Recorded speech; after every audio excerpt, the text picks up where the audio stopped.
Hi friend, আমি গুণেশ্বরনাথ চৌধুরী। আজকে আসলাম আমি রাধারমন সেবাশ্রম সঙ্গে হাইলাকান্দি মন্দিরে। তো আজকে অধিবাস 111তম জন্মবার্ষিকী শ্রী শ্রী প্রভুপাদ রাধারমনের। আমি কিছু সংখ্যক ভিডিও তুলে ধরবো, সাথে থাকবেন, পাশে থাকবেন।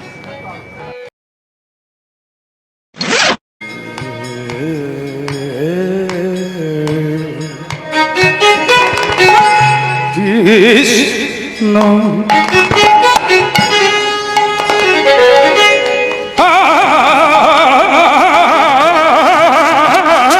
জয় রাধারমন। জয় রাধারমন।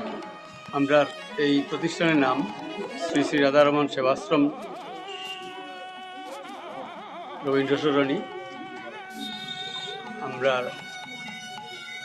আমাদের প্রভুপাদ শ্রী শ্রী রাধারমন গোস্বামীজির 111তম জন্ম মহোৎসবের উদযাপনের আমরা সংকল্প নিয়েছি।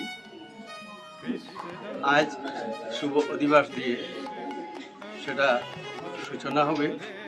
এই অধিবাস উপলক্ষে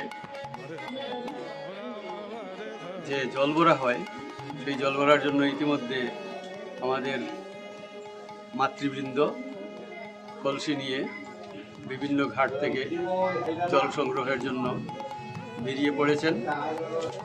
আর যারা সেই জল ভরা অনুষ্ঠানে অংশগ্রহণ করতে পারেননি, তারা এখন মন্দিরেই সমবেত আছেন।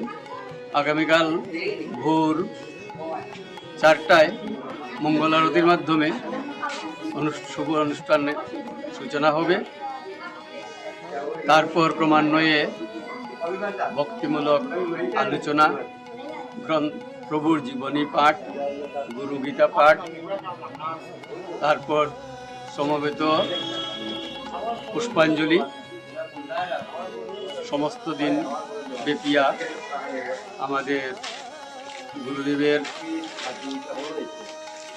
জন্মোৎসব উপলক্ষে বিভিন্ন ধরনের সঙ্গীতানুষ্ঠান এবং দুপুরবেলা মহাপ্রসাদ বিতরণ আমরা সংকল্প নিয়েছি। আপামর জনসাধারণের কাছে আমাদের প্রার্থনা থাকবে, তারা সুশৃঙ্খলভাবে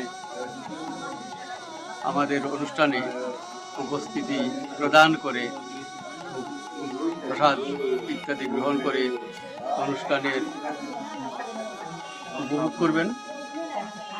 আর সন্ধ্যার সময় আবার 111টি প্রদীপ প্রজ্বলনের মাধ্যমে এই উৎসবের দিনান্তের ব্যাপারটা সমাপন হবে। তারপরেই আরম্ভ হবে শুভ সন্ধ্যা আরতি কীর্তন। সন্ধ্যা আরতির পর এই বিভিন্ন ধরনের আলোচনা এবং গান বাজনা থাকবে। পরদিন 7টা থেকে প্রভুর প্রতিমূর্তি সহ আমরা নগর পরিক্রমার সংকল্প নিয়েছি। তাই সমস্ত ভক্তদের নিকট আমাদের আকুল প্রার্থনা থাকবে, এই নগর পরিক্রমায় সবাই অংশগ্রহণ করে সেটিকেও সাফল্যমণ্ডিত করে তুলবেন। জয় রাধারমন। জয় রাধারমন। জয় রাধারমন। জয় রাধারমন।